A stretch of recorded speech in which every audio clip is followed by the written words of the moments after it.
Permaculture really starts with an ethic, earth care. It's care of the whole systems of earth and the species.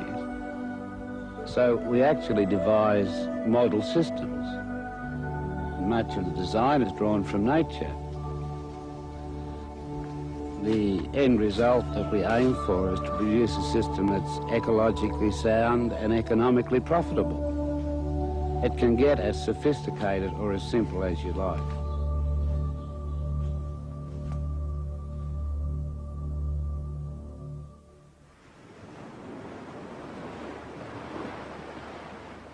Tasmania, if you find anybody else on a beach, you just go and find another beach. Oh, Daddy was a keeper of the Eddystone Light, played with a mermaid every night. They had children, 1, 2, 3, a porpoise and a herring, and the other was me. Yo-ho-ho, the wind blows free, oh, for a life on the rolling sea. I was born in Stanley in Tasmania 63 years ago. It's a cold climate, and all my ancestors had come from cold climates. And it was there that I developed the ideas which became permaculture. It's there that I built the first models, and from there that I teach around the world.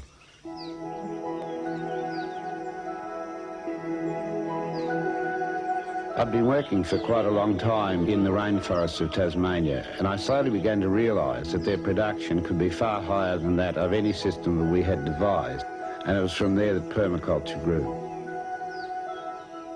It was putting a knowledge of the relationships between the plants and the animals into the situation of farming or food production.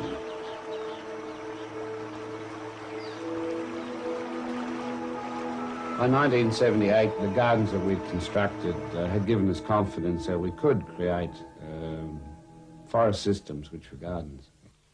So I published a book then and 3 since. And then I started to teach in 81. That's just 10 years ago. And now those teachers are in their 5th generation. They're the students of my students of my students and so on. I often sit here at home thinking of them, and just occasionally I decide to go and have a look at what they're doing. I think I'll do that now and see you later.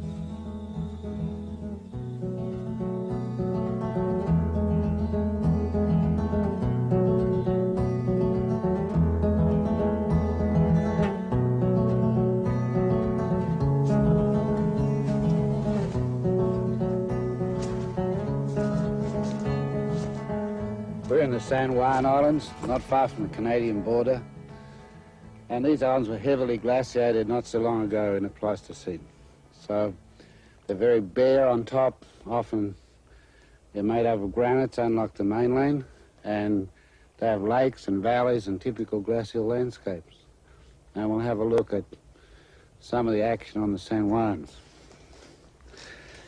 One of my students was Joe Bullock.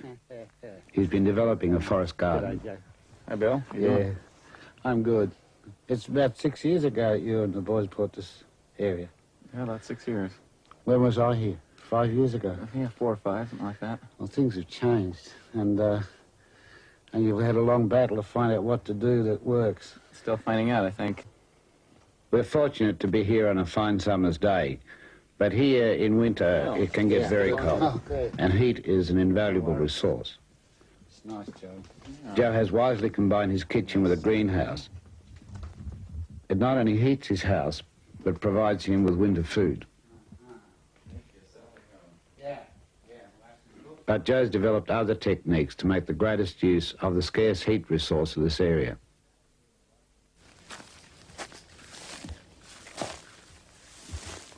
Well, we've got a palm tree growing here, and if you just look at it, you might not think anything strange about that, but actually palm trees aren't too common around here, and we do get quite cold. We're just a few miles from the Canadian border, and we can get some really cold winds and heavy snowfalls in the winter occasionally. What I'd like to demonstrate here is a lot of people think of rocky land as being non-agricultural land, but actually one thing that rocky land also has in great abundance is an accumulation of heat.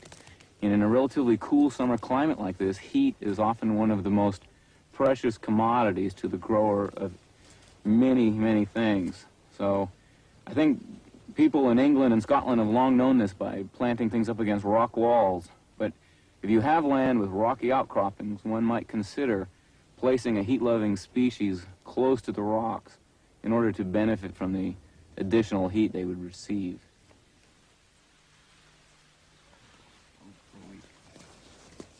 Hard to say. Joe and his brother Sam are putting in a 30-acre orchard, which will eventually become a food forest.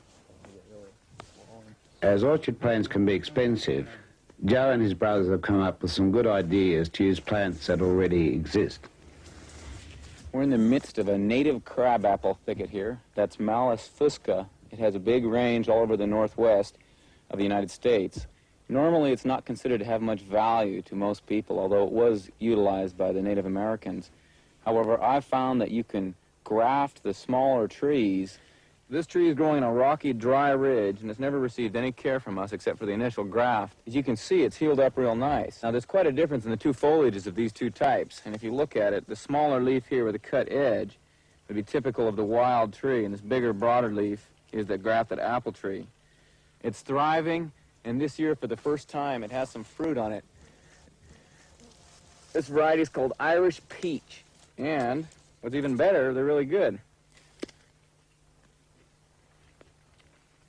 I do this with a native species we have here, but it could probably be done with any type of wild apple occurring anywhere. Developing such a complex property can be a lot of work. You have to fertilize and weed and mulch. So they've employed a large labor force to help. Ah, a duck tractor. The ducks do the job of a tractor in their digging, fertilizing and weeding. And not only that, the brothers enjoy the duck eggs.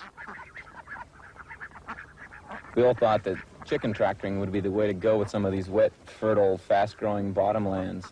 And we did a little with chickens, but we come to the conclusion that ducks are just a lot nicer animals to be around, nicer personalities. So chickens are good because they scratch things up, but in terms of being around one or the other, we prefer ducks. And another good thing about ducks is if they do escape, they're not quite as voracious when they get into the garden. Chickens, they quickly find your mulch. So Yeah, they're mulch lovers. yeah, ducks are real fun to watch, and their families and the way they cohabitate with each other. Yeah. Poultry, ducks and geese can be an important part of any design.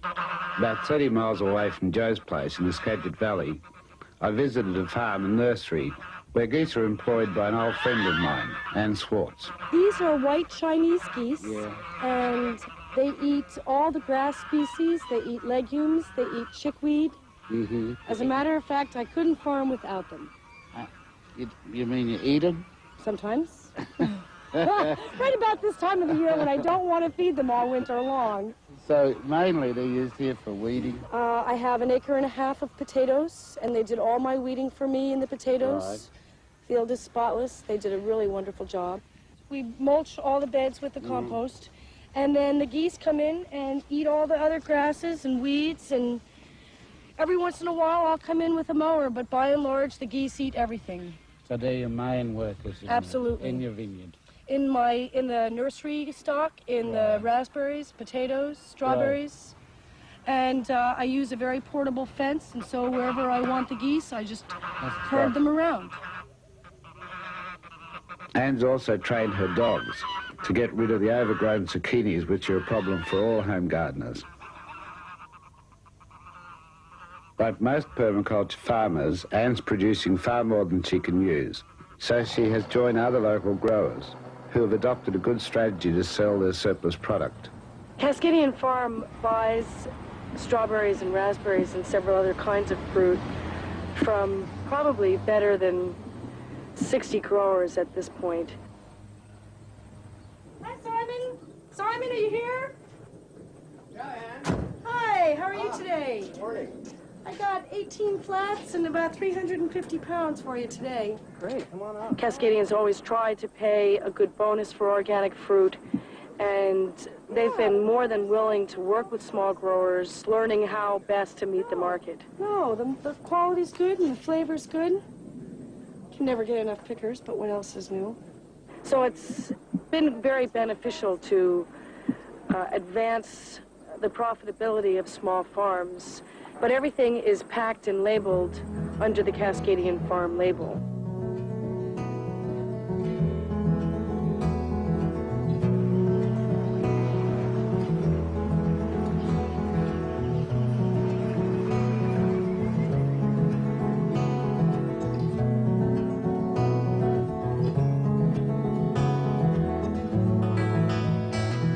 These are the subboreal or far north forests just below the high northern latitude of 45 degrees.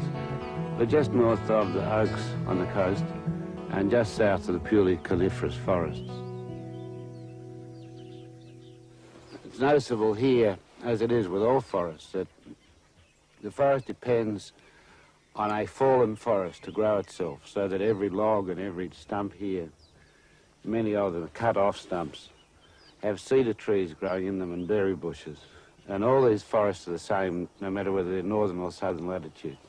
And then the main foods out of this forest for people and for a lot of animals are sugars, which are stored in the maples and the saps of many of the deciduous trees, and fungi. And there are at least 40 species of fungi. This one looks as though it might make you hallucinate, but there are at least 40 edible species of fungi throughout the forest. So you'll find many of the animals are full of fungi in the winter, and of course the people eat fungi in the winter. And the Indians cleared holes in this forest and cultivated nettles. And from nettles they made very fine silky cloth, and they also ate, the nettle was a green vegetable.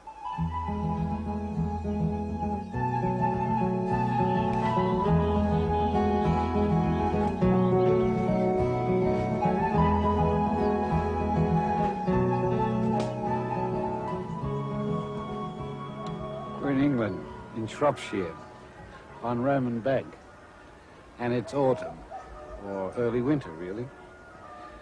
And we've come to meet Robert Hart, who's developed a forest garden here over the last few years.